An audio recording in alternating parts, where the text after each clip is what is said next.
Hi folks, Wingman checking in. Today we're going to revisit a topic that I talked about a couple years ago. It's what I carry basically in my hunting backpack, my basic kit. Things are going to change depending, one, on your geographic location, the weather, and possibly your skill set. Today I'm going to share a little bit of that with you. So come along. We're going to talk about my hunting backpack loadout. Okay, first thing, let me get my air rifle out of the way, we'll make some room here, is everybody's seen this. This is my CamelBak Linchpin in multicam. Very nice backpack. Have a video on that I've done a couple months ago. If you want to check it out, you know, here's a little snippet here.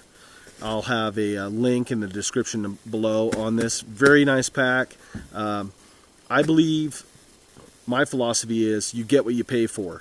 Now, obviously, when I was starting out and didn't have a lot of money to spend on my woods kit, you know, you get what you can afford at the time. And as your kit progresses, as your financial situation progresses or changes, you get certain items that you feel you're going to get value for when you upgrade. Me, I always like to get a good backpack one. If I'm slogging around here in the woods all day, I want something that's going to feel good on my back, that I'm not going to be taking off and throwing down every 5 minutes because I'm having shoulder pain or lower back pain. So, very good backpack. I highly recommend this. Check out my review. Now, let's talk about the basics that I carry, all right? First, I carry a basic fire kit. Now, this will either grow or get a little bit smaller depending on the time of year, depending on where I'm going. And I also have 2 or 3 other backpacks that I use. Now, in this pack, I have my Surefire Fire Steel. I mean, that's one of the best ones in the business, in my humble opinion.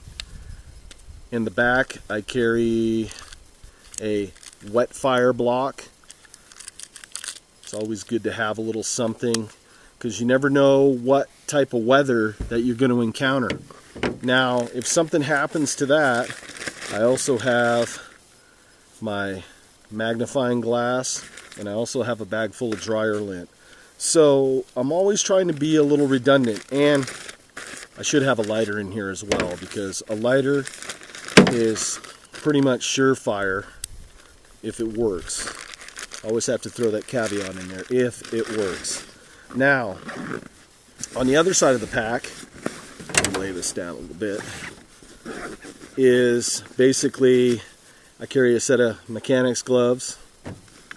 I carry a thermometer, and I shoot a lot of CO2 air guns and pistols, and they're temperature regulated. So it's always nice to have a thermometer to know what those thresh points are, especially when you're shooting CO2. I have my bug spray with the DEET. I have basically a level 1 first aid kit, and this one was made for me by Iron Monkey Z. I had won a contest, and he had put together a real nice kit. So it has all the basics in there: the meds, gloves, gauze, band-aids, something for just minor cuts and scrapes. Okay. Let's pack this stuff away. The front of the pack, I have a pocket here where I carry another set of mechanics gloves, because I always believe 2 is 1 and 1 is none. So it's always good to have that. I bring a bottle of water with me just in case. I have a map of the San Diego backcountry, because that happens to be my little playground that I hang out in. Sometimes I'll carry a GPS, but I don't like to rely on that technology. It's always good to have the skills of map and compass. And with that, I carry a Silva Ranger. I carry my Leatherman Super Tool 300, and it has a little flashlight on there. So it's part of redundancies in my kit. It's multiple knives, multiple flashlights, notepad paper. Sometimes I make notes of where I go, especially if I'm out scouting future hunting spots. So I like to have that. I always bring enough pens, pencils, Sharpies to write notes with. Here's my Carabiner Kit that I did a video on a while back, and like it has the top saw. This, in my humble opinion, is the best whistle in the business. It's the Storm whistle. This can be heard up to 2 miles, and it can be blown and heard underwater. So the Coast Guard recommends these too on life vests. Here's another fire steel, another redundancy, a P38 Can Opener, a tick key, especially certain times of the year. Ticks are prevalent out here. Here is a set of tweezers. These are, I'm trying to remember the name, Uncle Bill's Silver Gripper.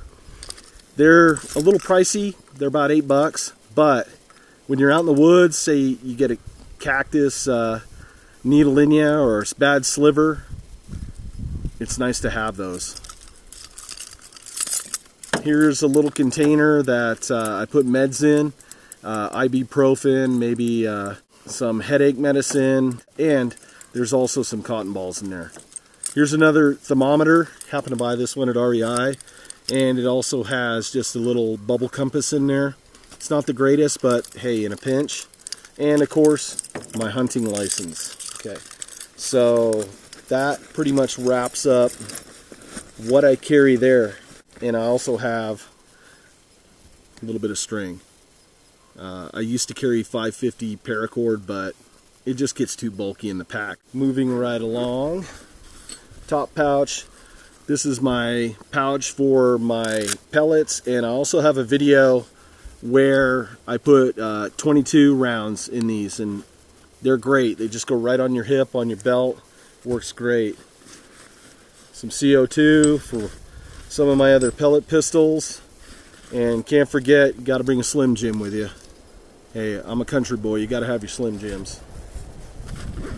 A little windy out here today. I apologize if it messes up the mic.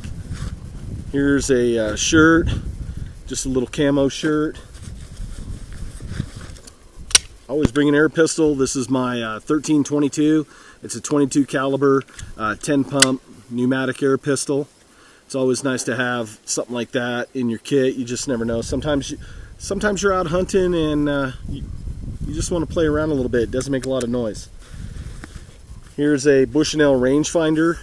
If you're shooting air guns, and it's especially important because of the way the velocities are and how fast you'll have pellet drops. So it's nice to know, within a yard or two, what the yardage is. And a lot of my air guns have little dope cards on the side of them. So I know at 20 yards it's at 0. At 25 I have to hold half a dot over and such. So it's just something good to have in your kit to use. Small pair of binoculars. These are a pair I bought years ago. Pentex. They're the 10X UFC Mini. I've had these for a long time. They're great. A lot of times they're good for spotting, because if you're sitting there squinting looking through a scope, your eyeballs are going to get a little wonko on you. Here is a level 2 first aid kit. Sorry for that plane. There's hand wash, moleskin, there's blood clot. I'm out here doing a lot of knife reviews and such, and it's just a matter of time before you're going to get cut. So quick clot, there's emergency blankets, there's super glue. There's just things to take it to the next level for those more serious injuries than the minor cuts and abrasions. Bring my knife with me. This one happens to be the Havelis bush tool. Have another fire steel, so there's another redundancy on there. This is a knife that I carry all the time. I've done a review on this one too. It's the SERC4. Great hunting knife, great skinning knife. Just good all around general woodsman knife. I keep this one in my pack all the time. This is what I wear once in a while on my hip when I'm out and about. Always good to bring some bio wipes, because you never know when you got to clean up in the woods. I'll just leave it at that. And here's a Soul emergency bivvy. One of my buddies, YouTube buddies, P38 did an excellent review on this, where he actually camps out overnight and sleeps in one of these as the temperatures drop in the Arizona desert. So upon watching that video, I took that recommendation, and now this is a staple in my kit, because up here at elevation, I'm probably at 5,500 feet. It gets pretty cold now at night. I did a camp out maybe about 3 or 4 weeks ago, and it was down in the 30s at that point, and it's only going to get colder as we progress into wintertime. So this could make the difference between life and death if you're out and for some reason you get hurt, heaven forbid you get lost or whatever. So this is just my general basic kit. Depending on where I go and how long I go out for, I may add items to this kit. I may add a vest, a wool hat, maybe some wool gloves. So this thing is always going to, just like the tide, it's going to come in and out. Things are going to come in the pack, things are going to come out. Hotter weather, I might sacrifice something to put a little more water in there. This holds a 3-liter bladder. So depending on your location, things are going to be different. As always, folks, this is Wingman. I'm so glad you could come along with me today. I appreciate your views, and if you like these videos, please give them a thumbs up, and if you're not a subscriber, please subscribe. Follow me on Facebook and Instagram at Wingman115. Folks, have a great day. Take care. Get out in the woods and play a little bit.